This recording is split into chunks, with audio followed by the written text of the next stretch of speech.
A new type of attack in the Chernihiv region, the destruction of Russian helicopters in Crimea, and yet another scandal involving Dia. It's 7:30 p.m. on the clock. I'm Irina Kondrachuk and this is TSN. Check your subscription to our YouTube channel and be sure to comment on what you found most interesting. Let's get started. The Russians continue to strike our civilian infrastructure. In the Kharkiv region near Kupiansk, they hit an agricultural enterprise. Drones were also directed at the Dnipropetrovsk region, targeting the Kryvyi, Nikopol, and Sinelnikove districts. There was a wounded person in Sumy. First, the Russians launched 4 strikes with multiple rocket launchers, and at night they attacked with 3 Shaheds. As a result of the strikes, part of the city lost power. A fire also broke out at the warehouses. In Zaporizhzhia region, the enemy attacked Chernihiv. An elderly couple was injured. A shell hit their home. The Russians also shelled houses in Primorye. There, as a result of the attack, an elderly woman was injured. Overall, during the day, the invaders terrorized 13 settlements in the region. And in the Chernihiv region, rescuers once again became the target of the occupiers when firefighters were extinguishing a blaze at a critical infrastructure facility. After enemy drones struck Nizhyn, the Russians launched a second attack. 2 firefighters were hospitalized. After terrorizing the rescuers, they began attacking the residents of Nizhyn. Right in the city center, explosives were dropped onto cars from drones. The head of the city, Alexander Kodola, says this is a new type of attack. Nothing like this had been seen in the city before. Fortunately, there were no injuries. A civilian was killed in Pokrovsk, Donetsk region. The occupiers struck him with an FPV drone. Kostiantynivka was shelled again with artillery and hit by an aerial bomb. Drushkivka was also hit by guided aerial bombs, KBs. In total, 16 civilian objects were destroyed over the past day. A resident of Sukhanov in the Kherson region suffered blast injuries. He was attacked by a Russian drone. Another local resident was injured in Bilozerka. An enemy shell landed in the man's yard. 33 enemy drones were shot down over Ukraine last night. This was reported by the Air Force. In total, the Russians launched 54 attack drones from several directions at once. 30 of them were Shaheds. In particular, the northern, eastern, and central regions were attacked. The air attack was repelled by aviation, anti-aircraft troops, mobile fire groups, and electronic warfare units.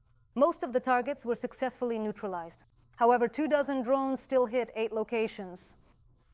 And just this week, Russia has launched more than 1,500 attack UAVs, over 1,280 glide bombs, and about 50 missiles of various types at Ukraine. This was reported by the president. He also clarified, thousands of foreign components from various countries have been found in this weapon, including European countries, as well as from America, Japan, and China.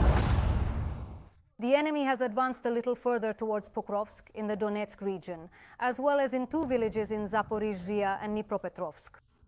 According to analysts from the Deep State portal, these are the villages of Romanivka, Novoekonomikne, Berezove, and Novoivanivka. According to the General Staff of Ukraine, the most intense fighting is currently continuing along the entire Pokrovsk direction. The enemy is also trying to advance in the Lyman, Toretsk, and Novopavlivka sectors. Meanwhile, the General Staff also reports on the constant resistance to the enemy. Over the past day, the defense forces managed to eliminate 1,010 occupiers, destroy their tank, 25 artillery systems, and more than 50 drones.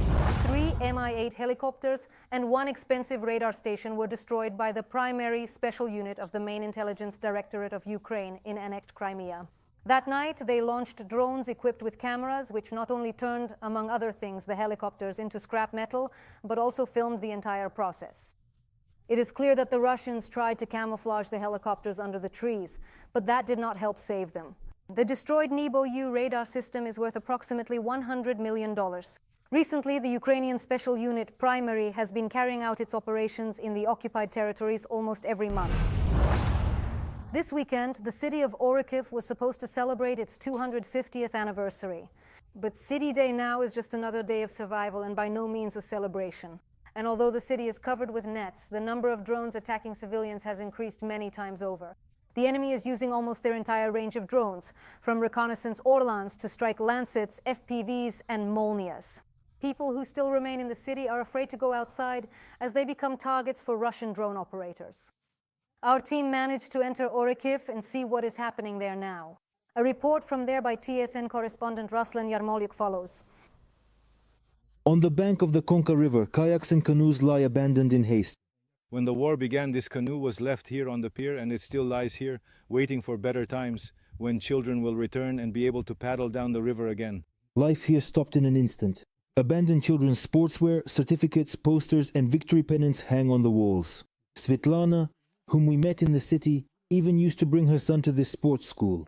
There were children, my nephew went, my niece went, my son went for a while, not for long. Well, the children were involved. Boats that were just about to be launched for training ended up stranded on land for years now. A roof with holes, walls riddled with shrapnel, and kayaks full of holes. And the echo of explosions in the city. Bombed but unbroken Orikhiv. It's hard to believe, but right here there used to be a children's and youth sports school for rowing and paddling. And not just any school, but one that trained specialists for the Olympic Reserve. Boys and girls trained here, and this was the future of our sporting Ukraine. The war came to Orikhiv very quickly, so there was no time to evacuate the school. And so these priceless specimens of kayaks and canoes still remain here in the city under shelling as silent witnesses to the former glory of our Ukrainian rowing and paddling sport. Children's laughter has not been heard on the pier for a long time. The young Olympic Reserve athletes who once trained here have scattered across the world with their parents, leaving their dreams of great sports behind on this bank of the Konka near the ruined sports school. Attack drones fly over here every half hour. Their goal, as far as we understand, is not so much to disrupt military logistics as simply to terrorize and intimidate the civilian population so that they leave Orikhiv and stop helping the armed forces. Well, just a few days ago, a drone landed on the roof of a minibus. Fortunately, it didn't explode. No one was injured. A little earlier, a drone was chasing a minibus, right in a place where there are no anti-drone nets. It caught up, the vehicle was damaged, and the driver is in intensive care. So we can see that today the Russians are increasingly using terror tactics against the civilian population. Orikhiv is in ruins. All the apartment buildings have been destroyed by aerial bombs and shells, and private houses have been burned down by kamikaze drones. Danger lurks from the sky for local residents every minute. We listen very carefully, as they say, we listen to the sky. As soon as we hear something buzzing, we immediately hide under a tree or wherever we can. Otherwise, we plant gardens, we survive. They give out humanitarian aid. Svetlana, while it's raining outside, which keeps the drones away, went out to get some milk. She lives with her elderly parents. It's because of them that she stays on the front line in her own city. My parents are old. First of all, they don't want to leave. We feed a lot of dogs, we feed cats too. And besides, we have no means to go. There are still elderly people remaining in Orikhiv. All civilian infrastructure in the city has been destroyed. The constant buzzing of enemy drones fills the air. We hide in the basement. We keep hiding. This is Hena. He's 49. He lives in the city with his brother. He rarely goes outside, pulls a cart looking for something to heat the stove with. Firewood? Yes, firewood. Hena's silhouette with his cart is swallowed by the mist and rain. Only this dog remains on the street, who heard human voices and came out of hiding. He keeps looking at the silhouettes as if searching for his owner who left him alone in this place. Ruslana Yarmolyuk, Mikhailo Putyata, TSN 1+1. The roads have become a nightmare. The Wall Street Journal reports that enemy drones are penetrating ever deeper into the rear of our units, significantly complicating the logistics of the armed forces of Ukraine. Supposedly, now new long-range enemy drones are targeting Ukrainian equipment at distances of more than 30 kilometers from the front line. And this complicates the delivery of personnel and ammunition to the front line. Armored vehicles become easy targets, so soldiers have to cover kilometers to their positions on foot, which has effectively paralyzed the rotation of units. Fighters often remain at the same position for months because it is simply impossible to send replacements. Zelensky hopes to receive confirmation of security guarantees from Trump. He told this to journalists. The leaders of Ukraine and the United States are set to meet as early as next week in New York, where the UN General Assembly will begin tomorrow. As part of this, bilateral talks are planned for the Ukrainian president, including with the American leader. According to Zelensky, the foundation for security guarantees is already in place, which Europe has agreed to, taking into account that America will be by their side. Many discussions and dialogues have taken place at various levels, including a meeting between the British Prime Minister and Trump. All of this will serve as the groundwork for the meeting between Trump and Zelensky. The last time they met was at the White House on August 18th. In addition to the bilateral meeting, there was also one in an expanded format. Leaders of the European coalition of willing countries joined Trump and Zelensky. The UN Security Council is convening an emergency meeting on Monday, according to Estonia's Ministry of Foreign Affairs. And this is the first time in 34 years of Estonia's UN membership that the country has officially requested something like this. All of this is due to violations of their airspace by Russian fighter jets. 12 minutes of an aggressor state's aircraft in NATO airspace, is that a lot or a little? NATO claims it responded instantly. Ukrainian military experts expressed doubts. President Zelensky stated, the incursion of Russian MiG-31s into Estonian airspace is not an accident, but a systematic Russian campaign against the West, and it requires a response in kind. And TSN's international correspondent Yana Lisovchuk recalls a story that is about to turn 10 years old. The only NATO country that managed to effectively defend its borders from Russia was Turkey. 12 minutes. That's how long 3 Russian MiGs, twin-seat fighter jets that over the past 4 years have become an instrument of terror against Ukrainians, remained in Estonian airspace. Then NATO jets scrambled on alert forced them to return to their own territory. NATO responded immediately and intercepted the Russian aircraft. This is yet another example of Russia's brazen behavior and NATO's ability to respond. 12 minutes of video from 31 are more than enough to gather information about local coastal radars and to check the air defense response time. However, above all, this is a political move by the Kremlin, which NATO's leader, the United States, is consistently being convinced does not require a tough response. They'll get away with this too. I'll look into this matter. Soon they'll prepare a detailed report for me. I'll let you know tomorrow. But overall, how do you feel about this? I don't like this, I don't like it, I don't like it when things like this happen. The head of European diplomacy, former Estonian Prime Minister Kaja Kallas, understands the gravity of the Russian threat much better than many other politicians. Obviously, Russia is testing how far it can go. We cannot show weakness because weakness only invites Russia to go further, and they become increasingly dangerous not only for Ukraine but for all countries that border Russia.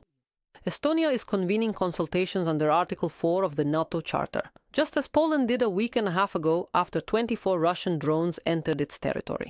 But the problem is that 10 days after the obvious act of aggression against Poland, NATO is still unable, according to CNN, to reach an agreement. Whether the Kremlin deliberately launched the drones or they somehow just by chance ended up in Poland after deviating from their planned route through Ukrainian territory remains unclear. This happened after the attacks on Poland. These are systematic tests of NATO. That is why we are asking our partners to demonstrate unity among the alliance states when we discuss how to strengthen the Baltic states and the eastern flank, because it is clear that Putin is moving to a new level of provocations, which requires an adequate response. The only NATO country that once responded adequately to a violation of its border by a Russian fighter jet is Turkey. In the fall of 2015, after warning the pilot several times to immediately change course, a Turkish fighter jet shot down a Russian Su-24. Today's significant loss is directly connected to the unexpected blow that was cruelly dealt to us from behind. As far as we currently know, the Turkish side has indeed turned to its trusted NATO partners for assistance, as if we were the ones who shot down the Turkish plane. One of the 2 Russian pilots who ejected from the downed fighter jet did not survive. On that very day, Syrian rebels fighting against Assad's regime openly spoke about it on camera. It was precisely to bomb them that the Russian Su was flying in the region. The Russian plane dropped a bomb on us before entering Turkish airspace, where it was shot down. Our fighters opened fire on the pilots as they were landing. The Turkish government expressed its position on the incident at the same time as the Kremlin dictator. We want the international community to know that we are ready to make any sacrifice when it comes to the security of our border and the lives of our citizens. It is our international right and national duty to take appropriate measures against anyone who violates the state border, whether on land or in the air. There was no point of no return, as the Russians claimed. Until the summer of the following year, Putin banned Russian tourists from traveling to Turkey and denied other Russians the opportunity to buy Turkish vegetables and fruits. In June, Erdogan wrote him a symbolic letter in which he did not actually apologize for the downing of the plane, but assured him that no one intended to shoot it down, and expressed condolences to the family of the deceased. In response, Putin lifted the travel restrictions and allowed Turkish goods back onto the Russian market. Since then, not a single Russian plane has crossed the Turkish border. I am Lisa Sviakorka, Mikola Korob, TSN 1+1.